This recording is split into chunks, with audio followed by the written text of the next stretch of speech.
चलिए हम लोग स्टार्ट करते हैं। और अभी के लिए क्या है ना कि क्वेश्चन सॉल्व करने हैं और एसी जनरेटर सीखना है, ठीक है? तो एसी जनरेटर में 10 मिनट लगेगा, 10-15 मिनट पहले उसको कर लेते हैं, फिर उसके बाद जो भी न्यूमेरिकल क्वेश्चंस होंगे, एक-एक क्वेश्चंस करेंगे, ठीक है? तो एसी जनरेटर में शुरू करो, किसी को कोई दिक्कत बोलिए? हुँ, नो सर। चलो टॉपिक लगा लो एसी जनरेटर। मतलब ऐसा जनरेटर जो कि अल्टरनेटिंग करंट जो है वो प्रोवाइड करता हो। जनरेटर क्या होता है? जनरेटर एक ऐसे ही मतलब जो इलेक्ट्रिकल एप्लायंस है या इलेक्ट्रिकल डिवाइस है जो बेसिकली क्या करता है मैकेनिकल एनर्जी को इलेक्ट्रिकल एनर्जी में कन्वर्ट करता है, ठीक है? तो it is an arrangement which converts mechanical energy into electrical alternating energy. मतलब इलेक्ट्रिकल एनर्जी तो कन्वर्ट करेगा ही, साथ में कौन सी एनर्जी करेगा? अल्टरनेटिंग एनर्जी में कन्वर्ट करेगा, ठीक है? तो इसको जरा एक लाइन में डिफाइन कर लेते हैं, फिर उसके बाद बात करते हैं। लिखिएगा जरा definition. It is a device. It is a device which converts. It is a device which converts mechanical energy into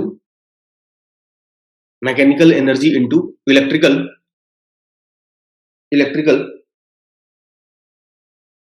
energy. Electrical energy which converts mechanical energy into electrical energy.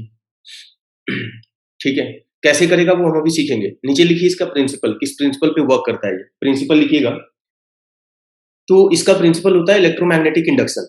जो हम लोगों ने ईएमआई पढ़ा था, rate of change of flux produces induced EMF, वही वाला principle इसमें काम करता है। तो लिखिएगा it works on the principle of electromagnetic induction, यानी फैराडे लॉस।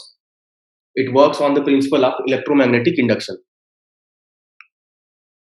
ठीक है भाई। अब देखिए एग्जैक्टली में ये कैसे काम करता है। देखो ये पूरा पूरा इसका कंस्ट्रक्शन और वर्किंग हम समझे तो ये 3D में इसका डायग्राम बनता है। मैं आपको एक वीडियो दिखाना चाह रहा हूँ और उसके बाद हम लोग जो है वो पूरी बातों को ढंग से समझेंगे और लिखेंगे। पहले आप उस वीडियो को जरा देख लीजिए, फिर मैं आगे की बात करता हूँ। 1 मिनट की टाइम दीजिए, मैं ओपन कर लूँ। स्क्रीन दिख रही है मेरी सबको? Yes sir. Yes sir. चलिए देखिए एक बार पूरा हम लोग चुपचाप शांति से इसको देख लेते हैं, फिर बीच-बीच में मैं उसको एक्सप्लेन करूँगा ढंग से। पहले आप शांति से सुनिए और देखिएगा। In this module, you will learn about an AC generator. Sound भी सुनाई दे रही है ना सबको? Yes sir. Yes sir. ठीक है, okay. AC generator is an electric generator that converts mechanical energy to electrical energy in the form of an alternating EMF or alternating current. Working principle of an AC generator. An AC generator works on the principle of electromagnetic induction.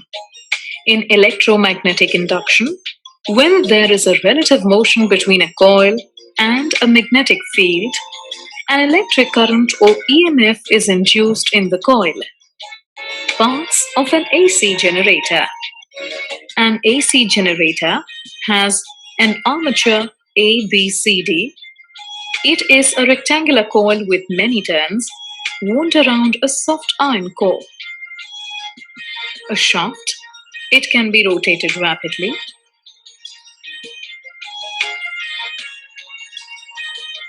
A field magnet. It may be a strong permanent magnet with concave poles. Two slip rings S1 and S2. These are connected to the armature and thus rotate with it. Two brushes B1 and B2. They provide electrical contact with the slip rings and a load, which may be a galvanometer as shown. Working of an AC generator. When the armature rotates between the poles of the field magnet, the magnetic flux linked with the armature changes continuously. As a result, an EMF is induced in the armature. This in turn produces an electric current through the armature and the galvanometer and through the slip rings and the brushes. Note that the galvanometer needle swings between the negative and positive values. This means that an alternating current is flowing through the galvanometer. Direction of induced current. Initially, the armature ABCD is vertical with its arm AB up and CD down. The direction of magnetic field is from left to right. As the armature undergoes a half rotation clockwise, arm AB moves down while arm CD moves up. According to Fleming's right-hand rule, the current will flow in the direction DCBA. So, the current will flow from B1 to B2 through the galvanometer. Now, during the next half rotation, arm AB moves up while arm CD moves down. Again, by Fleming's right-hand rule, current will flow in the direction ABCD, that is, from B2 to B1 through the galvanometer. Thus, the induced current changes its direction every half rotation. Graphical representation of induced EMF. Suppose the armature takes t seconds to complete one rotation clockwise. At time t is equal to 0 second, the armature ABCD is vertical with arm AB up and arm CD down. At this position, when the armature rotates, the rate of change of magnetic flux is momentarily zero. Hence, the induced EMF at this position is zero. During the first quarter rotation, the induced EMF increases. Then, at time t upon 4 seconds, the armature becomes horizontal. At this position, the rate of change of magnetic flux momentarily attains the maximum value. Therefore, the induced EMF at this position is maximum. During the second quarter rotation, the induced EMF decreases. Then, at time t upon 2, the armature again becomes vertical and therefore the induced EMF is zero. During the third quarter rotation, the induced EMF increases but has an opposite polarity as compared to that of the first half rotation. At time 3t upon 4 seconds, the induced EMF attains its maximum negative value. During the fourth quarter rotation, the induced EMF decreases and becomes zero momentarily at time t seconds, as the armature is vertical once again. So the magnitude of the induced EMF is sinusoidal. In this module, you have learned an AC generator is an electric generator that converts mechanical energy into electrical energy in the form of alternating EMF or alternating current. An AC generator is based on the principle of electromagnetic induction. An AC generator consists of an armature, a shaft, a field magnet, slip rings, and brushes. The graph between the time and EMF generated by an AC generator is sinusoidal. चलिए अच्छा देखो ये जो चीजें इसमें आपने देखा है इन सारी चीजों को मैं एक्सप्लेन कर देता हूँ ढंग से, फिर इसके बाद इसमें मैथमेटिकल इक्वेशंस वगैरह बनेगी, वो सारी चीजें हम लोग सीख लेते हैं, ठीक है। इसका जो डिजाइन है इसमें देखिए आपने ये वीडियो देख तो लिया है बट जल्दी जल्दी में कुछ लोगों को बात थोड़ी कम समझ में आई होगी, तो मैं बीच बीच में आपको एक्सप्लेन कर देता हूँ आपने क्या देखा था, ठीक है। जरा देखिएगा यहाँ पे क्या दिखाया गया है, आप जरा इसको ध्यान से देखिए। यहाँ पे हमारे पास ये जो हमारी ये जो वुडन टाइप का आपको कुछ नजर आ रहा है, इसको ये आर्मेचर कहते हैं। और इस आर्मेचर के अंदर कुछ और नहीं मतलब वायर होते हैं जो लपेटे गए होते हैं क्वाइल्स के फॉर्म में, मतलब रेक्टेंगुलर क्वाइल्स। आर्मेचर किसको बोल रहे हैं, वो फ्रेम, और क्वाइल कौन है, उसके ऊपर वायर लपेटा गया रेक्टेंगल के फॉर्म में, तो वो बन गई क्वाइल। तो कुल मिला के ये जो पूरा सिस्टम जो रोटेट कर रहा है यहाँ पे, उसको हम लोग क्या बोलेंगे फिर, कंप्लीट जो सीन है ये है आर्मेचर, राइट। उसके अंदर क्या चीजें बोलूं, वो क्या नाम है, कॉपर के वायर लपेटे गए हैं रेक्टेंगुलर क्वाइल के फॉर्म में। वो जो दोनों वायर्स हैं उनको ऐसे बाहर निकाला गया, आप देख सकते हैं यहाँ से बाहर आ रहा है। ये रिंग्स यूज की गई हैं, कंप्लीट फुल रिंग्स यूज की गई हैं, और यहाँ पे ब्रशेस हैं, ये यहाँ पे भी वो जो वायर्स आ रहे हैं यहाँ पे वो अंदर से इस रिंग से कनेक्टेड है और दूसरा वाला एंड इस वाले रिंग से कनेक्टेड है। जब वो कॉइल रोटेट करेगी जब वो कॉइल रोटेट करेगी तो वो जो दोनों के दोनों एंड है वो अंदर ही अंदर उन रिंग से कनेक्टेड होंगे, वो ब्रेक नहीं करेंगे, राइट? और बाकी ये आप देख पा रहे हैं मैग्नेटिक पोल्स हैं, मैग्नेट के कॉनकेव पोल्स हम लोग ऑलरेडी पढ़ चुके हैं। रेडियल मैग्नेटिक फील्ड में क्या फायदा होता है इससे? स्ट्रॉन्ग मैग्नेटिक फील्ड बन जाती है। इसमें एक चीज नहीं दिखाई गई है वो ये है कि यहाँ पे बीच में एक कोर भी होता है, मतलब कोई सॉफ्ट आयरन कोर बीच में यूज करेंगे, उसी के ऊपर ये पूरा का पूरा कॉइल लपेटी गई रही होगी, ठीक है ना? तो सॉफ्ट आयरन कोर यूज कर देने से क्या होगा कि और स्ट्रॉन्ग मैग्नेटिक फील्ड वहां पे बनने लगती है। और उसके बाद उस साइड में आपने देखा होगा, मैं इसको थोड़ा और चलाता हूँ। Working principle of an AC generator. Field. अच्छा An देखो, ये क्या है कि इसका प्रिंसिपल बता रहे हैं, पीछे वो क्या था मैं अभी बता दूंगा, दिखा दूंगा। ये इसका प्रिंसिपल बता रहे हैं कि वर्क ये जो हमारा जो जनरेटर होता है ये बिल्कुल सिंपल प्रिंसिपल पे काम करता है। आप देख सकते हैं ये कोई कॉइल है और जब इसके अंदर मैग्नेट को अंदर बाहर कर रहे हैं तो आप ये देखिए कि ये गैल्वेनोमीटर एक बार आगे जा रहा होगा और एक बार पीछे जा रहा होगा। क्यों? क्योंकि इस कॉइल की मैग्नेटिक फ्लक्स चेंज करेंगे, मैग्नेटिक फ्लक्स चेंज करेंगे तो इन दोनों एंड के बीच में क्या बनेगा? इंड्यूस ईएमएफ, और वही इंड्यूस ईएमएफ जो है वो यहाँ पे करंट बनाएगा। इंड्यूस ईएमएफ जो बनेगा उसकी पोलैरिटी को आपको नोटिस करना चाहिए। आप ये देखिए कि ये जो मैग्नेट है, इस मैग्नेट का नॉर्थ पोल एक बार अंदर ले जा रहे हैं और एक बार बाहर ले जा रहे हैं। जब ये नॉर्थ पोल अंदर जा रहा होगा तो यहाँ पे कॉइल का कौन सा पोल बन रहा होगा? बताना जरा, इंड्यूस पोल कौन सा होगा जब नॉर्थ पोल अंदर जाएगा? नॉर्थ। नॉर्थ होगा। नॉर्थ होगा तो यहाँ पे करंट जो है वो एंटी क्लॉकवाइज नजर आनी चाहिए। मतलब सीधी सी बात है कि ये जो ग्रीन वाली लाइन है इसमें करंट आगे की तरफ जाएगी, ऊपर की तरफ, तभी इसमें जाकर के और एंटी क्लॉकवाइज करंट जो है वो रोटेट करेगी। तो ग्रीन वाले में करंट ऊपर चढ़ेगी। जब ये नॉर्थ पोल को बाहर खींचेंगे तो फिर यहाँ पे कौन सा पोल इंड्यूस होगा? साउथ। तो उस केस में इसी में करंट किधर बनेगी? नीचे की तरफ बनेगी। तो एक बार करंट इसमें ऊपर बनी, एक बार करंट इसमें क्या बनी? नीचे। तो ये जो पॉइंटर एक बार आगे डिफ्लेक्ट करेगा और एक बार पीछे की तरफ डिफ्लेक्ट करेगा। तो ये जो है ना, ये बेसिक प्रिंसिपल है जनरेटर का, एसी जनरेटर का बेसिक प्रिंसिपल है। आप देख पा रहे होंगे कि पोलैरिटी भी यहाँ पे चेंज हो जा रही है, ठीक है भाई? और देखते हैं। current or EMF is induced in the coil. Parts of an AC generator. An AC generator. हाँ, देखो यहाँ पे मैं आपको यही दिखा रहा था कि ये तो हो गया आर्मेचर, ये जो वुडन टाइप का आपको जो दिख रहा है ये हो गया आर्मेचर, ठीक है? और आर्मेचर के बाद सैफ्ट होता है, बेसिकली यहाँ पे एक सैफ्ट होगा, वो जो दिखाया नहीं गया है। ये जो दोनों पतले-पतले जो वायर आ रहे हैं इनके बीच में से एक सपोर्टिंग रॉड जाती है और वो सपोर्टिंग रॉड जाकर के वहाँ पे आप देखिए एक लीवर टाइप का है जिसे ये घुमा रहे हैं। तो वो लीवर टाइप का जो घुमा रहे हैं वो ऐसे हाथ से तो घुमाते नहीं है, इंजन लगा के घुमाते हैं। जैसे कोई इंजन होगा जो बार-बार उसको बहुत रफ्तार में घुमा रहा होगा और पूरी सैफ्ट पे ये पूरा फ्रेम रखा होता है, सैफ्ट रोटेट करती है जिसकी वजह से पूरी डिवाइस जो है वो पूरा का पूरा अरेंजमेंट रोटेट करता है। और ये जो स्लिप रिंग्स हैं और ये जो ब्रशेस हैं यही इसको एसी जनरेटर बना देते हैं। डीसी जनरेटर में ये हाफ रिंग्स यूज होती है, फुल रिंग्स की बजाय क्या यूज होती है? हाफ रिंग्स यूज होती है, ठीक है भाई? तो आर्मेचर, आर्मेचर कौन हो गया?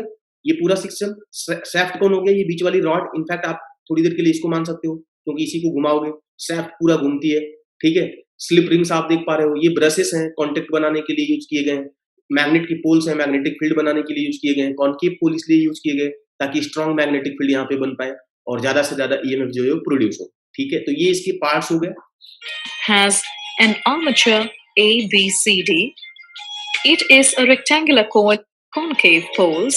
अब देखो ना, यहाँ पे एक चीज ध्यान दीजिएगा आप, जब ये मैग्नेट के पोल्स होंगे तो ये मैग्नेटिक फील्ड लाइंस बनाएंगे ऐसे नॉर्थ से साउथ की तरफ। जब ये कॉइल रोटेट करेगी तो आप बताइए कि क्या कॉइल के मैग्नेटिक फ्लक्स चेंज होंगे नहीं होंगे? बोलो। Yes sir. होंगे सर। होंगे। कॉइल के मैग्नेटिक फ्लक्स चेंज होंगे। जब मैग्नेटिक फ्लक्स चेंज होंगे तो ये जो दोनों एंड दिख रहे हैं वहीं पे क्या बनेगा? Induce EMF. और वही इंड्यूस ईएमएफ हमको जो है वो इंड्यूस करंट बनाता है यहाँ पे बाहर लोड जो लगा होता है उससे। रही बात डायरेक्शंस की तो उसकी चर्चा मैं अभी आपसे कर लेता हूँ, रुक जाइए थोड़ा आगे बढ़ लो। Two slip rings S1 and S2. अच्छा, थोड़ा नोटिस करना इस बात को, ये जो दोनों एंड आ रहे हैं, ये वाला एंड आकर के आप देख रहे हैं थोड़ा सा कर्व करके ले जाके स्लिप रिंग से कनेक्ट कर दिया गया। ये वाला भी ला करके रिंग के अंदर, मतलब आप कॉइल को रोटेट करते रहिए और ये अंदर अंदर कनेक्शन मेंटेन रहेगा। समझ में आ रही है ये बात कि कैसे कनेक्ट किया गया है? बोलिए। Yes sir. है ना? Yes sir. चलिए आगे बढ़ लेते हैं। These are connected to the armature and a load. अब देखो ना, यहाँ पे जब ये कॉइल घूम रही है तो आप इस पॉइंटर को देखिए, एक बार आगे एक बार पीछे घूम रहा है, यानी सीधी बात है कि एसी जो है वो प्रोड्यूस हो रही है इस पूरे सर्किट के अंदर, अल्टरनेटिंग करंट प्रोड्यूस हो रही है, ठीक है? कैसे वो डायरेक्शन बदल रही है वो भी मैं आपको एक्सप्लेन करता हूँ। Which may be a galvanic flux linked. अब एक चीज देखो, यहाँ पे देखना आप ध्यान से, डायरेक्शन की मैं चर्चा करता हूँ, देखना ध्यान से, जस्ट अ मिनट। magnet. एक चीज बताओ, in this position what is the angle between area vector of the loop and the magnetic field? 0. 0 degree. Flux क्या है, मिनिमम की मैक्सिमम? Maximum. मैक्सिमम है। फ्लक्स मैक्सिमम है। अब जब मैं इसको ऑन करूंगा और ये कॉइल रोटेट करेगी तो बताओ फ्लक्स घट रहा है बढ़ रहा है? घट रहा है। घटेगा। जब इसको मैं ऑन करूंगा, आप देखिए, ये देखो ना, फ्लक्स घट रहा होगा, फ्लक्स जो है वो डिक्रीज कर गया होगा। और यहाँ पे आप देखिए कि इस जगह पे फ्लक्स पूरी तरीके से क्या हो चुका है, 0। सही बोल रहा हूँ, नहीं बोल रहा हूँ, बोलो। Yes sir. Yes sir. और फिर इसके बाद जब रोटेट करोगे ना तो फिर से फ्लक्स बढ़ेगा। आप देखिए ध्यान से, मतलब यहां तक फ्लक्स घटा है, Flux यहाँ पे देखो फ्लक्स फिर से बढ़ के मैक्सिमम हो गया। यहाँ पे फ्लक्स फिर से बढ़ के क्या हो चुका है, मैक्सिमम। फिर इसको मैं चलाऊं अगर, linked with the फिर से 0 हो गया घट के। और इसके बाद अगर मैं चलाऊंगा तो फिर से armature change. अपने पुराने जगह पे आ गई और फ्लक्स क्या हो गया, मैक्सिमम। एक पूरे साइकिल में फ्लक्स 2 बार घटा है और 2 बार बढ़ा है। एक पूरे रोटेशन में फ्लक्स 2 बार घटा है और 2 बार बढ़ा है। हमको पता है कि फ्लक्स के बढ़ने घटने के लिए इंड्यूस मैग्नेटिक फील्ड बनेगी और वो इंड्यूस मैग्नेटिक फील्ड एक करंट बना देगी, मतलब उसके लिए करंट रिस्पॉन्सिबल होगी। वही करंट हमको देखने को मिलती है। तो यहाँ पे रुकी, आगे और बताता हूँ आपको कि डायरेक्शन कैसे निकलेगी। Continuously. As a result, an EMF between the negative and CD. चलो यहाँ पे थोड़ा ये स्लो करके दिखाएंगे तो आप इसको नोटिस करेंगे और डायरेक्शन भी मैं आपको जो है वो बतलाऊंगा। एक चीज बताओ, ध्यान से देखना। यहाँ पे आपको मैं करंट की डायरेक्शन समझाने वाला हूँ, ठीक है भाई, ध्यान सुनना। इस कॉइल को जब हम आगे की तरफ बढ़ाएंगे, इस कॉइल को जब हम आगे की तरफ मतलब रोटेट कराएंगे, अभी मैं ऑन कर दूं वीडियो और ये रोटेट कर जाए, तो एक्सटर्नल फील्ड डिक्रीज कर रही है कि इंक्रीज कर रही है, मतलब फ्लक्स डिक्रीज कर रही है। डिक्रीज कर रही है। इंड्यूस फील्ड किधर चाहिए, left to right, right to left? Right to left. Right to left. Induce field किधर चाहिए? Left Left to right. Left to right चाहिए। लेफ्ट टू राइट चाहिए ना भाई, क्योंकि ये जब डिक्रीज। ये जब रोटेट करेगी तो ये जो Yes sir. External field lines जो आपको दिख रही हैं वो डिक्रीज कर जाएंगी, मतलब फ्लक्स डिक्रीज कर जाएगा। तो हमें उसको मेंटेन रखने के लिए लेफ्ट टू राइट, यानी इस रेड वाले से ये क्या है, ब्लू वाला, इसकी तरफ इंड्यूस मैग्नेटिक फील्ड जो है वो बनानी पड़ेगी। अगर इसकी तरफ आप इंड्यूस मैग्नेटिक फील्ड बनाओगे तो ये बताओ कि इस कॉइल में करंट कैसे घूमनी चाहिए, ए से बी या बी से ए की तरफ घूमनी चाहिए कॉइल में, बताओ जरा। So B to A. बोलो भाई, बाकी लोग बताएं। बी टू ए घुमाओगे तभी तो होगा, ऐसे राइट हैंड रूल लगाते हैं ना, बी मैग्नेटिक फील्ड इधर जानी चाहिए। अगर मेरा आपको फिंगर ये जो क्या है थंब दिख रहा हो, भाई मैग्नेटिक फील्ड किधर जानी चाहिए, रेड से ब्लू की तरफ। तो इसका मतलब करंट किधर से किधर जाना चाहिए, बी से ए की तरफ। बोलो, बी से ए आना चाहिए ना? Yes sir. Yes sir. यानी कि यहाँ पे अगर मैं इसको रोटेट करा रहा हूं तो बी से ए करंट आएगी। बी से ए करंट आने का मतलब इस लाइन में देखिए, बी से ए करंट आएगी, ऐसे आकर के ऐसे इधर से, और फिर इस वाले रिंग से, ये ग्रीन वाले से ऐसे बाहर करंट चली जाएगी, ठीक है। अच्छा, उसके बाद आप जरा देखिएगा यहाँ पे क्या होगा कि इसको आगे Down. बढ़ाएं। The direction of magnetic field is from left to right. इन्होंने ये बात बोली है कि मतलब पता नहीं क्या एक्सटर्नल फील्ड को शायद ये बोल रहे हैं, हम लोग इंड्यूस फील्ड का। देखो इनकी डायरेक्शन थोड़ा कॉम्प्लिकेटेड है, इन्होंने जो एक्सप्लेन किया था इसमें, तो आप उस रूल से ना चलिए, जो मैंने आपको सिखा रखा है सिंपल उसी तरीके से आप सीखिए और आपको समझ में आएगा। जैसे अभी इस पोजीशन पे अगर मैं इस लूप को चला दूं तो इंड्यूस फील्ड और इंड्यूस करंट की डायरेक्शन निकालने में हमें तो नहीं लग रहा है किसी को कोई दिक्कत आ रही है। अगर इस पोजीशन पे मैं इसको चला दूं तो आपको इंड्यूस फील्ड और इंड्यूस करंट की डायरेक्शन निकालने में कोई दिक्कत नहीं आ रही है। तो इसी तरीके से आप किसी भी पोजीशन पे निकाल सकते हो। मैं कह रहा हूं लूप किसी भी जगह पे होगी, कहीं पे भी निकाल सकते हो। As the armature undergoes a half rotation clockwise, arm AB moves down. ठीक है भाई, यहाँ पे करंट की जो डायरेक्शन थी इतने में वो क्या थी, बी से लेके ए तक थी। बी से लेके ए तक करंट की डायरेक्शन थी। और यहाँ के बाद जरा देखो, यहाँ पे भी, यहाँ पे बोलो क्या होगा। अरे बोलो, अगर मैं इसको चला रहा हूं, यहाँ पे भी B से A. हाँ क्या हुआ भाई,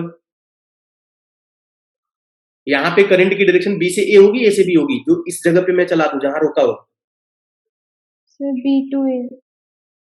बी टू ए ही होगी यहाँ पे भी करंट की डायरेक्शन। यहाँ पे भी करंट की डायरेक्शन क्या होगी, बी से A. Magnetic flux, induce magnetic field की डायरेक्शन किधर होगी यहाँ पे, बोलो induce magnetic field. Sir right to left. Right to left. Induce magnetic field right to left होगी। Induce magnetic field left to right होगी ना। वही मैं क्लियर कर लेता हूँ, रुक जाओ एक मिनट। यहाँ पे इस बात को समझिए, जब ये लूप ऐसे रोटेट कर रही है, जब ये लूप रोटेट कर रही है तो फ्लक्स बढ़ रहे हैं कि घट रहे हैं? सर बढ़ रहे हैं। बढ़ रहा है। फ्लक्स बढ़ रहा है। तो फ्लक्स अगर बढ़ रहा है तो इस फ्लक्स को बढ़ने से रोकने के लिए, इस फ्लक्स को बढ़ने से रोकने के लिए इंड्यूस फील्ड किधर चाहिए? Sir right to left. Right to left. Induce field चाहिए राइट टू लेफ्ट। तो right to left induce field चाहिए, तो आप उसके हिसाब से करंट की डायरेक्शन निकाल लीजिए।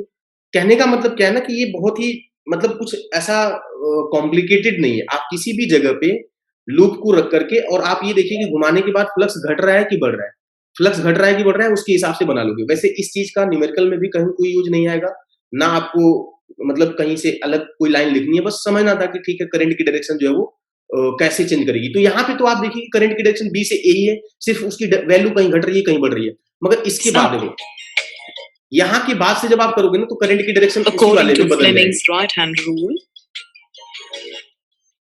अब देखो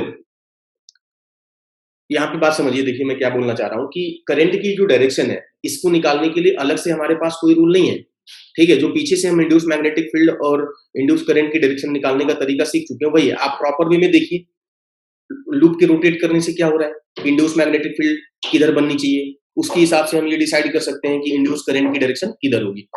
बस हमें ये ध्यान रखना है कि जब वो एक रोटेशन कर रहा है तो उसमें 2 बार फ्लक्स घट रहा था और 2 बार बढ़ रहा था, राइट। और उसी के हिसाब से हमारी ईएमएफ जो बनेगी उसकी ग्राफ भी बनेगी। वैसे ग्राफ को तो मैं मैथमेटिकली भी अभी एक्सप्लेन करने वाला हूँ, तो बहुत अच्छे तरीके से वो क्लियर हो जाएगा। मैथमेटिक्स तुरंत निकाल कर देगी कि वो साइनसोइडल ग्राफ ही होगा, ठीक है ना। इसमें कहीं पे आपको मैथमेटिक्स नहीं समझाई गई थी। तो अभी के लिए क्या करना है, हमने डेफिनेशन लिख दिया था, प्रिंसिपल लिख दिया था, अब कंस्ट्रक्शन एंड वर्किंग की बात कर लेते हैं, ठीक है। कंस्ट्रक्शन एंड वर्किंग की बात कर लेते हैं, तो टॉपिक इसमें लगा लो कंस्ट्रक्शन। कंस्ट्रक्शन में आपको डायग्राम कैसे बनाना है, देखिए बहुत ही आसान तरीके से बना लेते हैं। कंस्ट्रक्शन की मैं बात कर रहा हूँ, टॉपिक लगाइए कंस्ट्रक्शन। मैग्नेट के पोल्स लगा लिया, ये हो गया नॉर्थ पोल, यहाँ पे हमने लगा लिया साउथ पोल, और यहाँ पे कोई कॉइल हमने बना लिया, यहाँ पे एक कंप्लीट फुल रिंग दिखा लेंगे ऐसे, फिर यहाँ पे भी एक कंप्लीट फुल रिंग दिखा लेंगे ऐसे, और यहाँ पे ब्रशेस मेटेलिक कॉन्टेक्ट के लिए, और ये हो जाएगा एक्सटर्नल लोड। एक्सटर्नल लोड का मतलब कोई बाहर से जो रेजिस्टेंस लगा हुआ है, और ये कॉइल जो है वो यू रोटेट करेगी with some angular speed omega. और ये क्या हो गया, मैग्नेटिक पोल। लेवलिंग तो करनी पड़ेगी ना, केवल डायग्राम बना करके तो काम बनेगा नहीं। ये हो गई कॉइल, आर्मेचर एंड कॉइल लिख दो, आर्मेचर एंड कॉइल दोनों एक ही के पास होता है, आर्मेचर एंड कॉइल, ठीक है। और बाकी ये जो हमने डॉटेड लाइन जो दिखा रखी है, यहाँ पे एक सैफ्ट होगा, और वो जो सैफ्ट है वही रोटेट करता है बेसिकली। और इसमें मैग्नेटिक पोल्स हो गए, यहाँ पे रिंग्स हो गई, स्लिप रिंग्स, और brushes to make the proper contact, और ये हो गया लोड, ठीक है। तो कंस्ट्रक्शन में सिर्फ यही जो है वो हमको बनाना था। इसको बनाइए जरा जल्दी से। अब देखो वर्किंग की बात करते हैं। वर्किंग, तो मैंने क्या बोला कि let at any instant angle between area vector and magnetic field, external magnetic field, right. Magnetic field लिख लो सीधे, मैग्नेटिक फील्ड इज, ठीक है। एक चीज बताओ, अगर टाइम 0 पे एंगल 0 है, ठीक है, कौन सा एंगल, इस वाले एंगल की बात कर रहा हूं, तो लूप कैसे है, जैसे रखी है वैसे या यूं बाहर की तरफ, तो बाहर की तरफ। बाहर की तरफ। पर अगर मतलब एंगल में जीरो मान लो, एरिया वेक्टर मैग्नेटिक फील्ड के बीच का एंगल जीरो, तो लूप को ऐसे होना पड़ेगा। तो टाइम जीरो पे अगर एंगल जीरो है तो टी टाइम बाद कितना एंगल बन चुका होगा? क्या ओमेगा टी एंगल बन चुका होगा? बोलिए, टी टाइम बाद कितना एंगल बनेगा? Yes sir, omega T. अगर ये ओमेगा से रोटेट कर रही है तो एंगल कितना बन चुका होगा? Omega t. तो मैंने क्या बोला कि let at any instant angle between area vector and magnetic field is omega t. Omega t. Then flux linked through the loop, flux linked through the loop is, वो होगा फाई बराबर, formula होता है आपको पता है, बी ए cos theta, B ए cos theta, मगर यहाँ पे क्या बनेगा? Cos omega T. अब देखो क्या होता है ना, ये जो हमारी जो लूप है इसमें कई बार कई सारे नंबर ऑफ टर्म्स भी हो जाते हैं, कई सारे नंबर ऑफ टर्म्स भी हो जाते हैं, ठीक है। तो अगर n नंबर ऑफ टर्म्स है तो हमें क्या करना होगा? फिर n से मल्टीप्लाई करना पड़ेगा, है ना। और ये एक सिंगल टर्म से फ्लक्स है या सारे के सारे टर्म से फ्लक्स है? बोलो जरा, फाई का मतलब सिंगल टर्म से कि सारा, सर सारा। है ना। तभी हमने n से मल्टीप्लाई किया है, तो ये पूरा का पूरा सारे के सारे टर्म से मिलाकर के जो फ्लक्स बन रहा है ये उसकी कैलकुलेशन होगी कि n B A omega cos omega T. अब हमें पता है कि on rotating the loop this flux varies, right. तो on rotating the loop, on rotating the loop क्या होगा कि ये फ्लक्स वेरी करेगा। तो फ्लक्स अगर वेरी करेगा, फ्लक्स अगर वेरी करेगा तो मैं इसका d phi by d t जरा निकाल लेता हूं।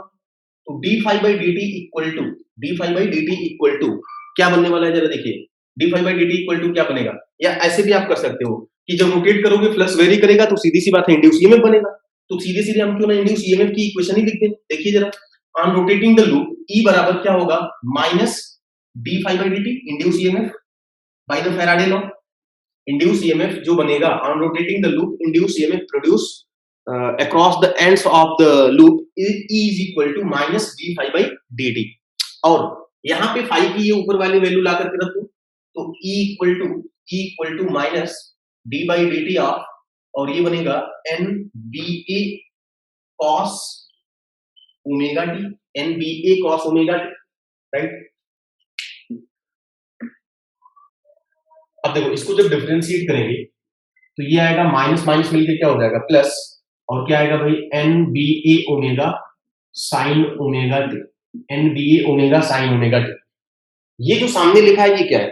ये तो मैक्सिमम ईएमएफ है, तो इसको अगर मैं ई नॉट से रिप्लेस कर दूं तो ई बराबर क्या बनेगा? E naught sine omega T. This is the equation of EMF induced between the या across the ends of the coil. क्या ये एसी है कि नहीं है? बताओ जरा, ये इक्वेशन एसी है कि नहीं? Yes sir. Yes, sir. Yes, sir. This is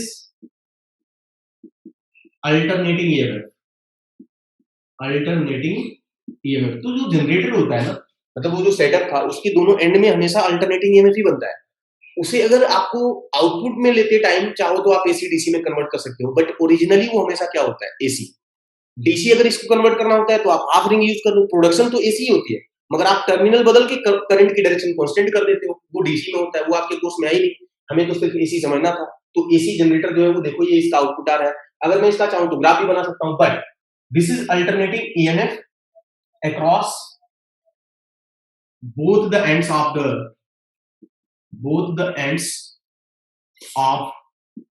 the loop, ठीक है। Here amplitude of EMF is given by, कैसे? तो वो है ई नॉट, तो ई नॉट बराबर एम्पलीट्यूड, यही तो है, क्या आएगा? किसके बराबर है ये? N B A omega, N B A omega. Numerical question में तो डायरेक्टली यही पूछ दिया जाता है, सारी चीजें दे दिया जाएगा और आपको amplitude of EMF produced by the generator पूछा जाता है। Amplitude of EMF produced by the generator, तो कुछ नहीं करना है, एन बी ए ओमेगा को सॉल्व कर दो, रिजल्ट निकल करके आ जाएगा। अब अगर इसका देखा जाए तो एग्जाम में जब कभी भी आता है तो ये वेव फॉर्म बनाने के लिए भी बोलते हैं, वही वेव फॉर्म जो आपको अभी वीडियोस में मैंने दिखाया था। फिलहाल के लिए हमें क्या करना है? ये ई का टी के रिस्पेक्ट में ग्राफ बना दो, that is the wave form, right. तो वेव फॉर्म ऑफ आउटपुट, या ऐसे समझ लो वेव फॉर्म वेव फॉर्म क्या बनेगा, इस इक्वेशन का वेव फॉर्म, राइट। तो आप बिल्कुल आसान बात है, देखो यहाँ पे टी, यहाँ पे ई, तो ये साइन थीटा का ग्राफ है, तो साइन थीटा का ग्राफ कैसे बनता है, देखो ये ऐसे बनेगा, ये होगा साइन थीटा का ग्राफ, साइनोसॉइडल इन नेचर होता है, राइट। यहाँ पे टाइम क्या है, 0, यहाँ पे एक टाइम पीरियड है, यहाँ पे क्या है, t/2 है, और ये जो है ये क्या चीज है, ई नॉट, और ये क्या चीज है बोलो, यहाँ पे क्या है भाई, माइनस ई नॉट। तो this is the wave form, ये हमारा वेव फॉर्म है। अब आप इस वेव फॉर्म को अगर बड़े गौर से देखिए तो क्या हो रहा है कि यहां से लेके यहां तक वोल्टेज बढ़ा और इसकी डायरेक्शन पॉजिटिव डायरेक्शन में, मतलब एक पर्टिकुलर डायरेक्शन में, फिर वो वोल्टेज घटा है मगर डायरेक्शन वही है। फिर दूसरी बात क्या, रिवर्स डायरेक्शन में वोल्टेज बढ़ा, फिर रिवर्स डायरेक्शन में वोल्टेज घट के वही हो गया, और जाकर के एक साइकिल पूरा हो गई। तो वो जो लूप जो रोटेट कर रही थी ना, उसमें 2 बार मतलब वोल्टेज बढ़ता है और 2 बार वोल्टेज घटता है, और डायरेक्शन सिर्फ एक बार चेंज होती है। तो वो आप देख पा रहे हो, इतना ज्यादा आपको एनालिसिस करने की कभी किसी सवाल की जरूरत पड़ेगी नहीं। वैसे बात क्लियर हो गई होगी कि ये वेव फॉर्म कैसे बना, सीधी बात है, इस इक्वेशन का मैंने ग्राफ बना दिया, और न्यूमेरिकल क्वेश्चन जहां तक बात है तो मोस्टली इस वाले फार्मूले पे बन जाते हैं, दिस इज द वर्किंग। बोलो क्लियर हो गई सबको, बोलो। Yes, sir. Yes, sir. Yes, sir. चलिए ठीक है, बना लीजिए इसको, बना लिया क्या, Yes, sir. चलो। तो एसी जो चैप्टर है ना वो देखो ये एंड हो गया।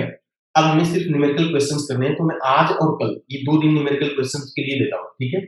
और क्वेश्चन सॉल्व करते हैं। देखो कई सारे लोगों को एक छोटी सी प्रॉब्लम है, हालांकि ये बात मैंने फर्स्ट लेक्चर में आपको बता दिया था, पहला जो इंट्रोडक्शन लेक्चर मैंने आपको एसी का जो लिया था ना लंबा वाला, तो उसमें मैंने ये बात बताई थी, बट फिर भी पता नहीं कैसे सुने थे। जस्ट अ मिनट, देखो एसी में क्या होता है कि एक होती है देखो पीक करंट या पीक वोल्टेज, जिसे हम मैक्सिमम करंट भी कहते हैं, और इसका सिंबल होता है क्या चीज, आई नॉट। एक होती है इंस्टेंटेनियस करंट। इंस्टेंटेनियस करंट तो टाइम के फॉर्म में लिखी जाएगी, इंस्टेंट पे, किसी इंस्टेंट पे आपको टाइम करंट पता होना चाहिए, तो इसका मतलब इसमें तो टाइम का फंक्शन इन्वॉल्व होगा। दैट मींस कि इंस्टेंटेनियस करंट ये वाली है, ये आई, जिसको कि हम कैसे लिखते हैं, आई नॉट साइन ओमेगा टी करके, ये है इंस्टेंटेनियस करंट। और उसके बाद एक हो गई अपनी आरएमएस करंट। आरएमएस करंट सबसे ज्यादा कंफ्यूजन इसी में है कि इंस्टेंटेनियस करंट गिवन है कि आरएमएस करंट गिवन है। ये मैंने साफ साफ बोला था कि अगर एसी में कहीं पे भी कोई कांस्टेंट वैल्यू दे रखी है, मतलब फिक्स्ड वैल्यू जिसमें टाइम नहीं हो, तो वो आरएमएस ही होगी। दूसरी बात एक और बोला था कि अगर कोई डिवाइस, मेजरिंग इंस्ट्रूमेंट रीडिंग ला रहा है कोई चीज, राइट, जैसे अमीटर या कोई करंट नाप के दे रहा है, तो वो कौन सी करंट नापता होगा, आरएमएस करंट ही नापता होगा। तो आरएमएस करंट जो होती है, देखो पीक करंट होगा तो आपको या तो पीक करंट लिखेगा या तो मैक्सिमम करंट लिखेगा, या फिर एक और काम लिखता है एम्पलीट्यूड ऑफ करंट लिखता है, एम्पलीट्यूड ऑफ करंट भी लिखता है। तो इसके लिए तो कोई टेंशन ही नहीं है, एम्पलीट्यूड ऑफ करंट, ये तीनों में से कोई ना कोई बात जरूर लिखा होगा, तो वो है आई नॉट। इंस्टेंटेनियस करंट की पहचान है कि उसमें टाइम दिखनी चाहिए, और ये दोनों बातें ना है तो फिर क्या है, आरएमएस करंट है। तो आरएमएस करंट का मतलब हो गया आईआरएमएस फिलहाल, और जब ये दोनों ना होंगी तो आईआरएमएस होगी। फिलहाल ये हमेशा कांस्टेंट वैल्यू से रिप्रेजेंट की जाती है, represented by constant value, represented by a constant value,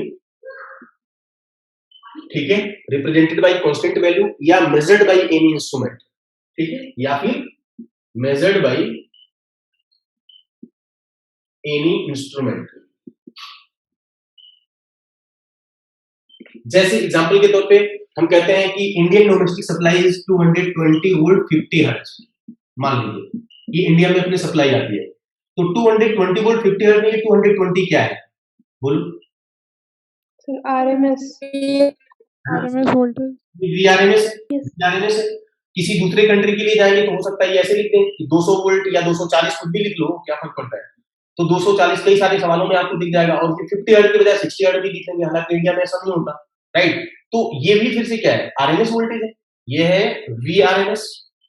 तो आरएमएस वोल्टेज जो है वो न्यूमेरिकल वैल्यू से लिखा जाता है, कांस्टेंट वैल्यू से लिखा जाता है, ठीक है। इसमें अगर किसी को कोई डाउट, कोई कंफ्यूजन हो तो अपना इसको नोट कर लीजिए। मैं 1 मिनट के लिए सीट ओपन करता हूं, जस्ट अ मिनट। चलो देखो, ये क्वेश्चन नंबर 6 सबसे हो गया। क्वेश्चन नंबर 6 में किसी को कोई दिक्कत?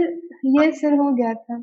हाँ बोलो। सर मुझे 9th क्वेश्चन में एक चीज पूछनी है, जो लास्ट वाली लाइन है उसमें लिखा हुआ है current is in same phase with the voltage, तो सर इसका मतलब होगा कि फाई जो है वो 0 है।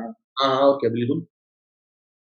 Current is in the same phase with the voltage का मतलब हो गया प्योरली या तो रेजिस्टिव सर्किट रहा होगा या सीधी बात है वो रेजोनेंस रहा होगा, है ना, जिसमें सर 5G। सिर्फ इसमें ये स्टेटमेंट लिखा है current is in phase with voltage, मतलब और कुछ नहीं लिखा हुआ क्वेश्चन है नंबर 9th वाले में। Question number 9th। a capacitor, a 15 ohm resistor and the 50 millihenry inductor are in series with 50 hertz AC source to calculate the capacitance if the current is in phase with the voltage। अरे देखो एक चीज बताओ, calculate the capacitance if the current is in the phase with the voltage, मतलब current जो है वो voltage के फेज में है। करंट वोल्टेज के फेज में कब होती है, मतलब उनके बीच का फेज डिफरेंस 0 है। करंट वोल्टेज के फेज में होती है तब जब प्योरली रेजिस्टिव सर्किट होगी, प्योरली रेजिस्टिव सर्किट, है ना भाई। प्योरली रेजिस्टिव सर्किट में ही ऐसा होता है कि करंट और वोल्टेज के बीच का फेज डिफरेंस क्या होता है, मतलब इधर वोल्टेज उधर ही करंट, इधर वोल्टेज। देखिए current is in the same phase with voltage का मतलब क्या हुआ कि जिधर वोल्टेज है उधर ही करंट है। वोल्टेज और करंट की डायरेक्शन सेम कब होती है, purely resistive circuit, purely resistive circuit. मगर इस सवाल में प्योरली रेजिस्टिव सर्किट तो थी नहीं, उन्होंने तो कहा था कि कैपेसिटर इंडक्टर रेजिस्टर सब है। तो देखो एक तो होता है कि वोल्टेज और करंट सेम फेज में हो गया जब प्योरली रेजिस्टिव सर्किट हो गया। दूसरी केस ये हो सकती है कि तीनों के कॉम्बिनेशन में भी ऐसा हो सकता है, और वो तब पॉसिबल होगा जब ये दोनों वोल्टेज एक दूसरे को कैंसिल कर जाएंगे, केवल रिजल्टेंट वोल्टेज जो है वो इधर ही होगा जिधर वी आर होगा। तो कहने का मतलब ये हुआ कि वोल्टेज और करंट के बीच का फेज डिफरेंस क्या हो गया, 0। इसका सीधा मतलब जानते हो क्या है, रेजोनेंस। इसका सीधा रेजोनेंस में है। इसका सीधा मतलब है रेजोनेंस। मैथमेटिकली रिलेट करूं तो सेम फेज का मतलब phi equal to 0, same phase का मतलब वी और आई के बीच का फाई 0 है। और आप जानते हैं ना फाई को कैलकुलेट करने का तरीका क्या होता है, tan फाई बराबर हम लोगों ने पढ़ा था कुछ क्या, VL XL minus VL minus V XL by R. XL minus XC upon R। XL minus XC by R. अब ये 0 है तो इसको 0 करोगे तो 0 इंटू आर बराबर XL माइनस XC, मतलब साफ है कि XL बराबर है किसके, XC, and this is the resonance. तो सेम फेज का मतलब ये हो गया कि वो रेजोनेंस रहा होगा। तो रेजोनेटिंग फ्रीक्वेंसी पूछ रहे थे, नहीं कैपेसिटेंस पूछ रहे थे, तो आपको क्या करना है, ओमेगा L बराबर यस सर, 10, और इसको सॉल्व कर दो। यस सर हो जाएगा। ओमेगा L बराबर 1 बाई ओमेगा C करिए, सॉल्व कर दीजिए, आंसर आएगा। देखो कई सारे सवाल इस टाइप के थे, क्या इस तरीके के सवालों में किसी को कोई दिक्कत तो नहीं है, जस्ट अ मिनट, इस तरीके से सवाल होंगे। देखिए जैसे हमारे पास एक रेजिस्टेंस दे दिया, एक इंडक्टर दे दिया, एक कैपेसिटर दे दिया, सारी वैल्यू गिवन है। यहाँ पे एक वोल्टेज दे दिया, और जैसे मान लीजिए ये दे दिया 10 ओम, ये दे दिया 2 हेनरी, ये दे दिया 2 माइक्रोफैरेड, कुछ भी ऐसे, और ये दे दिया मान लीजिए 220 वोल्ट, राइट, और 50 हर्ट्ज। क्वेश्चन में ये पूछा जा रहा है कि इन तीनों के क्रॉस वोल्टेज बताइए।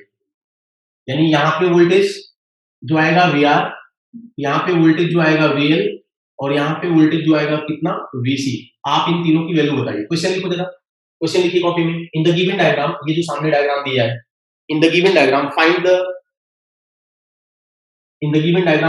voltages across, find voltages across each circuit element, find voltages across each circuit element। ठीक है भाई, हमें क्या बताना है, VR, VL और VC की वैल्यू बतानी है। कौन सी वैल्यू बतानी है बताओ, इंस्टेंटेनियस, RMS, पीक, क्या बताना है, RMS। Miss RMS। RMS voltage दे रखा है, तो इसके क्रॉस RMS वोल्टेज, इसके क्रॉस RMS वोल्टेज और इसके क्रॉस RMS वोल्टेज बताना है। RMS वोल्टेज निकालने के लिए सर्किट की RMS करंट निकाल लो। तो हमें पता है ना कि इसका रेजिस्टेंस कितना है, 10 ओम, इसका रेजिस्टेंस हम निकाल लेंगे, यानी XL, इसका रेजिस्टेंस भी हम निकाल लेंगे, XC, भाई XL क्या होता है, ओमेगा L, XC क्या होता है, 1 बाई ओमेगा C। तो ये रेजिस्टेंसेस निकल के आ जाएंगे, सर्किट की हम निकाल लेंगे IRMS। तो IRMS जब निकल करके आएगी, IRMS जब निकल करके आएगी तो फिर हमको इनका वोल्टेज भी पता चल जाएगा। ठीक है, कैसे, देखिए अभी सवाल को सॉल्व करते हैं। तो सबसे पहले तो ओमेगा L और 1 बाई ओमेगा C की वैल्यू निकालो। तो XL कितना है, ओमेगा L, ओमेगा कितना है 314, ओमेगा L 314, L की भाई 50 हर्ट्ज है ना, तो 50 हर्ट्ज में ओमेगा कितना होती है 340 314 और एल यस सर। की वैल्यू 2 दे रखी है, तो इसको हमने मल्टीप्लाई कर लिया, तो ये 6 14 टू द 28 ओम, यानी XL की वैल्यू कुछ ऐसे आ गई। अच्छा XC निकाल लेते हैं, तो XC जो होगा वो होगा 1 बाई ओमेगा सी, तो XC की वैल्यू आएगी 1 डिवाइड बाई कहाँ गया ओमेगा 314 और C की value 2 into 10 to the power 6। तो इसको थोड़ा आपको मेहनत करनी पड़ेगी सॉल्व करने के लिए, और ये हर सवाल में करनी पड़ेगी, अप्रोक्सीमेट राउंड आप करके कर लो, इतनी कैलकुलेशन आपको हर सवाल में करनी पड़ेगी, ठीक है भाई। 314 इंटू 2 इंटू 314 का डबल कितना होता है 600, तो इसमें से 1000 बाहर निकालो, तो 1000 आप बाहर निकाल लीजिए, multiply by 10 to the power 3 कर लीजिए, एंड डिवाइड बाई कर दीजिए कितना 628। तो अप्रॉक्स कैलकुलेशन तो हम कर ही सकते हैं पॉइंट के एक दो डिजिट तक, कितना आएगा ये 1000 को 628 से डिवाइड करो, तो अगर ये 1200 होता तो ये 2 हो जाता है, तो हमें लग रहा है साफ साफ कि 1.8 के आसपास आएगा, और 10 टू द पावर 3 ओम। मैंने क्या किया, अगर ये 1256 होता, तो 628 से डिवाइड करोगे 2 बार में कटता, मगर हमें साफ दिख रहा है ये उससे कम है, इसका मतलब 2 से थोड़ा कम रिजल्ट आना चाहिए, तो मैंने क्या लिख दिया 1.8, और ये 10 टू द पावर 1.6 होगा। 1.6 होगा, चलो ठीक है। इतनी कैलकुलेशन से बड़ी दिक्कत नहीं आएगी, क्योंकि ये देखो ना होल स्क्वायर वगैरह करने वाले बड़े बड़े नंबर आने वाले हैं यहाँ पे। चलिए, तो ये हो जाएगा। अब हम क्या करेंगे, z की वैल्यू कैलकुलेट करेंगे। z, तो z कितना आएगा भाई, z बराबर, और ये देखो फार्मूला लिख लो पहले, R square plus XL minus XC या XC माइनस XL, राइट, क्योंकि होल स्क्वायर करने वाले को कोई फर्क नहीं पड़ता, उस पूरे के स्क्वायर और पूरे पे ही लगा लिया रूट, तो z बराबर रूट ओवर आर स्क्वायर में वो जो 10 है उसका स्क्वायर करोगे, प्लस XL की वैल्यू कितना है 628, XC की वैल्यू कितनी है ये, तो मेरे को तो इसमें से इसको माइनस कर देना चाहिए, है ना, क्योंकि ये बड़ा दिख रहा है, और इसको अगर मैं थोड़ा ठीक तरीके से लिखूं तो 16 और ये 00 आएगा माइनस 628 और इस पूरे का स्क्वायर। मैंने सही लिखा है ना, कोई दिक्कत किसी को बोलो।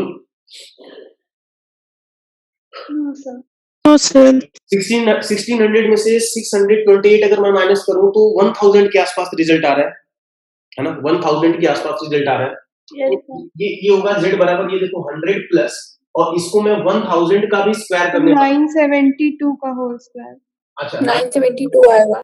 चलो 972 का होल स्क्वायर, 972 का होल स्क्वायर भी करो अभी, 1000 होता तो जल्दी से आसानी से होल स्क्वायर हो जाता है ना। चलो चलो चलो, मैं अप्रॉक्स कैलकुलेशन कर लेता हूं, आप 10 टू द पावर 3 की स्क्वायर कर लीजिए, तो ये क्या आएगा 10 टू द पावर 6 आएगा, यानी कि कुछ ऐसे 10 टू द पावर 6, और इस पूरी का क्या लगने वाला है स्क्वायर रूट, पूरी का लगने वाला है स्क्वायर रूट। मैं थोड़ा यहाँ पे कैलकुलेशन गलत कर रहा हूँ, क्योंकि आपको प्रिसाइज तो होना पड़ेगा, अदरवाइज क्यों छोटा छोटा डिफरेंसेस करते हैं और उनका डिफरेंस नेग्लेक्ट हो जाएगा ऐसे ही, तो आपको थोड़ा सा प्रिसाइज होना पड़ेगा, मतलब वो जो 900 कितना आ रहा था 72, आप उसी का लगभग स्क्वायर करेंगे। मगर एक चीज देखो 10 टू द पावर 6 में ये 100 जोड़ो तो लगभग 10 टू द पावर 6 ही रहेगा, यानी z की वैल्यू क्या आएगी approximately equal to 10 to the power 3 ohm, यानी z की वैल्यू क्या आएगी 10 to the power 3 ohm. Current के वैल्यू में बहुत ज्यादा फर्क नहीं पड़ने वाला, तो करंट जो बनेगी IRMS, तो IRMS is basically VRMS divide by z, ठीक है, तो IRMS इक्वल टू VRMS कितना था 220 और डिवाइड बाय z यानी 10 टू द पावर 3, तो कहने का मतलब कि IRMS जो बनेगी वो बनेगी 0.22 एम्पियर, 0.22 एम्पियर, तो ये करंट जो है वो इस सर्किट में चलेगी 0.22 एम्पियर। अब हम यहाँ पे VR निकालेंगे, VR, ये निकालेंगे VL और ये निकालेंगे VC, ठीक है, तो उनको कैलकुलेट करने का तरीका क्या होगा, देखिए VR निकालने के लिए मतलब VR बेसिकली RMS वैल्यू निकाल रहे हो, तो हम क्या निकालेंगे, क्या लिखेंगे, क्या IRMS इंटू R, भाई V बराबर IR, IRMS 0.22, रेजिस्टेंस कितना है 10, तो ये कितना आएगा 2.2 वोल्ट, 2.2 वोल्ट, तो ये हो गया VR की वैल्यू, VR की वैल्यू, RMS वोल्टेज है रेजिस्टेंस के क्रॉस, रेजिस्टेंस के क्रॉस ये RMS वोल्टेज है। अब देखिए VL जब निकालेंगे तो VL के लिए हम क्या करेंगे, IRMS इंटू XL, ठीक है, IRMS इंटू XL, तो IRMS 0.22 XL की वैल्यू हमने कहीं निकाला था, कहीं ये 628, तो 628 आप इसको सॉल्व कर लीजिए, जो आएगा वो वोल्ट। सिमिलरली VL जो है वो निकल गया, जब तो VC निकाल सकते हैं हम लोग, तो VC की वैल्यू जो आएगी, यहाँ दिख रहा है सबको, VC की वैल्यू जो आएगी वो क्या आएगी, IXC I की वैल्यू हो गई हमारी कितना 0.22 और XC की वैल्यू कहीं निकाला था, ये 1.6 10 to the power 3 वोल्ट। बोलो बात समझ में आई सबको, कोई दिक्कत, बोलिए भाई। No sir. No, sir. No, sir. चलिए ठीक है, तो ऐसे ये जो सारे सवाल है, मतलब जितने भी आपके स्टार्टिंग के क्वेश्चंस है ना, उनमें सबसे अच्छा इसी टाइप की कैलकुलेशन है, बाकी सब तो डायरेक्ट फार्मूले बेस्ड है। इंडिविजुअल के क्रॉस वोल्टेज जब पूछा जाएगा तो टोटल करंट निकाल के और हर एक में ओम्स लॉ लगाओगे, ठीक है। उसके लिए एक्सएल एक्ससी कैलकुलेट करना पड़ेगा, कैलकुलेशन थोड़ी सी लंबी आपको जरूर होगी, तो उसका कोई तरीका नहीं आपको, या तो फिर अप्रॉक्स होकर के जितना ज्यादा अच्छे तरीके से आप कैलकुलेट कर पाओ। चलो आगे बढ़ लेते हैं, अपने डाउट पूछ लो अगर सॉल्व की हो तो, फिर अदरवाइज हाँ बोलो। सर 6th क्वेश्चन जो है, सर 6th क्वेश्चन का सेकंड पार्ट में रिएक्टेंस पूछा है, तो हमें मतलब दिया नहीं है कि इंडक्टिव रिएक्टेंस या कौन सा रिएक्टेंस, उसमें रुको। लिखा है रिएक्टेंस ऑफ सर्किट। हाँ ओके, जस्ट अ मिनट मैं देख लूँ आपको, एक मिनट। क्वेश्चन नंबर 6 में पूछा है कि the reactance of the circuit, क्या क्या था, कैपेसिटर भी था, इंडक्टर। एक चीज बताओ, दोनों ही आ जाएगा, एक्सएल और एक्ससी। हाँ और क्या, बिल्कुल दोनों ही आएगा। देखिए कैसे, हम लोगों ने एक ग्राफ सीखा था पिछली क्लास में, तो उसमें मैंने ये वाली प्रॉब्लम आपकी सॉर्ट आउट करी थी, आपने अगर ध्यान दिया हो, वहां पे हमने ये ग्राफ बनवाया था ओमेगा वर्सेस एक्स, ना एक्सएल लिया था ना एक्सपी, नाम क्या लिख दिया था इसका, रिएक्टेंस। रिएक्टेंस बेसिकली क्या होता है, वैसे दो तरीके के होते हैं, इंडक्टिव रिएक्टेंस, कैपेसिटिव रिएक्टेंस। सिर्फ रिएक्टेंस बोला गया तो दोनों का इक्विवेलेंट, दोनों का इक्विवेलेंट मतलब हमसे पूछ रहा है कि रिएक्टेंस बराबर क्या चीज, तो आपको निकालना होगा रिएक्टेंस इक्वल टू क्या निकालना होगा, तो जो बड़ा है, एक्सएल बड़ा है या एक्ससी बड़ा है, उनका difference, XL difference एक्ससी is called effective reactance. तो ये निकालना है, जो बड़ा होगा उसमें से छोटे को माइनस करना होगा। Yes sir. चलो अगला बोलो, अगला क्या डाउट है बोलिए। सर 8th क्वेश्चन एक बार एक्सप्लेन कर दीजिए। क्वेश्चन नंबर 20 के पहले क्वेश्चन नंबर 8 कोई बच्चा पूछ रहा है, क्वेश्चन नंबर 8 में क्या प्रॉब्लम है बोलो। यस सर, मुझे तो सर एक बार सर उसमें क्या करना है क्लियरली वो समझ में नहीं आ रहा सर, एक बार पढ़ लीजिए। अच्छा ओके, सर कैपेसिटेंस पूछा है। क्वेश्चन नंबर 8 में लिखा है अ 20 volt 5 watt lamp is to run on 200 volt and 50 hertz AC means find the capacitance of the capacitor required to run the lamp। अच्छा सवाल, इस तरीके के सवाल आपके एग्जाम्स में पूछे जाते हैं, राइट। देखो 20 वोल्ट 5 watt, ये किसी लैंप के बारे में इंफॉर्मेशन है, और वो कह रहा है कि 200 वोल्ट और 50 हर्ट्ज से जोड़ना है इसको, 200 वोल्ट और 50 हर्ट्ज, इससे इसे कनेक्ट करना है, तो कितने कैपेसिटर की जरूरत पड़ेगी। अब एक चीज देखो, ये लैंप है कोई, मतलब बल्ब वगैरह समझ लीजिए, और उसको इस सप्लाई से जोड़ना है, सप्लाई ज्यादा है, ये जल जाएगा, ऐसे ही फ्यूज हो जाएगा, उसको फ्यूज होने से बचाना पड़ेगा मेरे को। ये है बल्ब, लैंप हो गया, इसको हमें ये सप्लाई से कनेक्ट करना है, राइट। मगर ये बेचारा इससे जल के बर्बाद, मतलब फ्यूज हो जाएगा, तो इसको जलने से बचाने के लिए क्या करना होगा, ये जो सर्किट की करंट होगी, देखो क्या है ना कि अगर डायरेक्टली ये 200 वोल्ट इसमें जोड़ दिया जाए 50 हर्ट्ज पे, तो करंट जो है ना वो सेफ लिमिट ऑफ करंट से एक्सीड कर जाती होगी। आपको मैं ये बात डीसी में समझा चुका हूँ कि ये कुछ नहीं रेटिंग है, इस बल्ब की रेटिंग का दो यूज होता है, एक तो इसका इंटरनल रेजिस्टेंस निकालने में और दूसरा सेफ लिमिट ऑफ करंट निकालने में।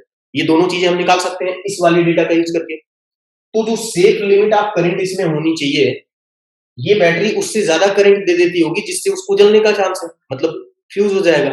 तो हमें फ्यूज होने से बचाना है, तो इसके लिए करंट को कम करना पड़ेगा। तो करंट को कम करने के लिए आपका मन, चाहो यहाँ रेजिस्टेंस जोड़ लो, आपका मन यहाँ पे आप चाहो एक्सएल जोड़ लो, आप चाहो एक्ससी जोड़ लो, तीनों तरीके हो सकते हैं, क्योंकि कुछ भी जोड़ोगे ना तो जेड बढ़ जाएगा सर्किट का, जेड, और जेड बढ़ने से करंट क्या हो जाएगी, डिक्रीज कर जाएगी। इन्होंने इस सवाल में मेरे को कैपेसिटर जोड़ने के लिए बोला है, तो ये है मीनिंग ऑफ द क्वेश्चन, ठीक है। कैसे सॉल्व होगा ये? Yes sir. ये कैसे सॉल्व होगा, तो देखो यहाँ पे मान लो कि आपने सी कैपेसिटर जोड़ा, तो ये रेजिस्टेंस वगैरह तो पहले निकाल लो, इसका रेजिस्टेंस निकालिए, आर बराबर कितना क्या होता है वी स्क्वायर बाई आर, तो वी स्क्वायर बाई सर 80 ओम, यानी रेजिस्टेंस जो आएगा वो आएगा 80 ओम, यानी यहाँ पे 80 ओम का रेजिस्टेंस है, यहाँ पे 80 ओम का रेजिस्टेंस है। ठीक है, सेफ लिमिट ऑफ करंट निकालो जरा, आई सेफ लिमिट ऑफ करंट अगर आप निकालेंगे तो क्या होना चाहिए, वो P बराबर वी आई वाले फार्मूले से निकल करके आएगा। तो P इक्वल टू वी आई जब हम फार्मूला लगाएंगे तो देखिए क्या बन के आने वाला है। सेफ लिमिट ऑफ करंट निकालोगे P equal to V I, तो I बराबर कितना P by V, P by V. P कितना है 5 और 5 V कितना है 20, P कितना आएगा 1/4 एम्पियर। ये है सेफ लिमिट ऑफ करंट। मतलब ये हुआ कि कैपेसिटर लगाने के बाद इस सर्किट में इतनी करंट चलनी चाहिए, इससे ज्यादा नहीं हो सकती, कम हो जाए चलेगा, राइट। तो इतनी पे हमको डील करना होगा, क्योंकि इन्होंने कैपेसिटेंस की मिनिमम वैल्यू हमसे सवाल में इन्होंने पूछा होगा। ठीक है ना। तो अब हम क्या करेंगे बताइए, अब हम करेंगे पहले तो यहां पे हम लोग निकालेंगे नाम V equal to I Z से, V equal to I into Z. V कितना है 200, I कितना है 1/4, यहां से हम Z निकाल सकते हैं, यहां से हम Z निकाल सकते हैं। तो Z की वैल्यू कितना आ रही है, देखो मैं गलत ना करूं, 800 ओम। तो Z की वैल्यू कितना आ रही है 800 ओम, यानी इस पूरी सर्किट का Z जो है वो इतना होना चाहिए। सोचो ये कैपेसिटर ना होता तो इसका तो Z 80 है, मगर हमें इसका Z क्या चाहिए, यस सर इसका Z चाहिए 800। तो अब कोई दिक्कत ही नहीं है, देखो ये Z क्या होता है √r² plus XL minus plus XL में यहाँ से XC का होल स्क्वायर बराबर 800 करके और यहाँ से XC निकाल लो, तो XC की वैल्यू आ जाएगी, XC is basically 1/ωc, C की वैल्यू आ जाएगी ओमेगा 314। ठीक है, यस सर समझ गया। चलो अगला अगला क्या है, अगला बेटा क्वेश्चन नंबर जो 11 है सर, उसमें एक बार एक चीज पूछनी है कि करंट लैग करेगी या लीड करेगी। एक मिनट। क्वेश्चन नंबर 11 में लिखा है an alternating EMF of frequency 50 Hz is applied to a series circuit of resistance 20 ohm and inductance of 100 millihenry and the capacitor of 30 microfarad. Does the current lag or lead the EMF by what angle? देखो इसके लिए तो निकालना पड़ेगा क्या चीज, XL और एक्ससी। Sir इसमें एक्सेल जो है वो एक्सी से छोटा आ रहा है। अच्छा, एक्सएल एक्ससी से छोटा आ रहा है, एक्सएल एक्ससी, यस सर एक्सएल एक्ससी से छोटा आने का मतलब हुआ कि XL हमारा ऊपर होगा, XC हमारा नीचे होगा, राइट, और R हमारा आगे होगा, है ना। मगर क्योंकि XL XC से छोटा है तो इन दोनों का रिजल्टेंट नीचे होगा, यानी कि जब इसको हम आगे सॉल्व करेंगे, तो देखो क्या होगा, इन दोनों का रिजल्टेंट नीचे और ये रहा R, तो इन दोनों का जो रिजल्टेंट है वो इधर जाएगा, और करंट सर्किट की इधर होती है, ये होती है वोल्टेज। तो ये है यस सर एंगल जो बना वो क्या बता रहा है कि करंट जो है वो लीड करेगा किसको, वोल्टेज को, करंट ज्यादा होगा वोल्टेज। Yes sir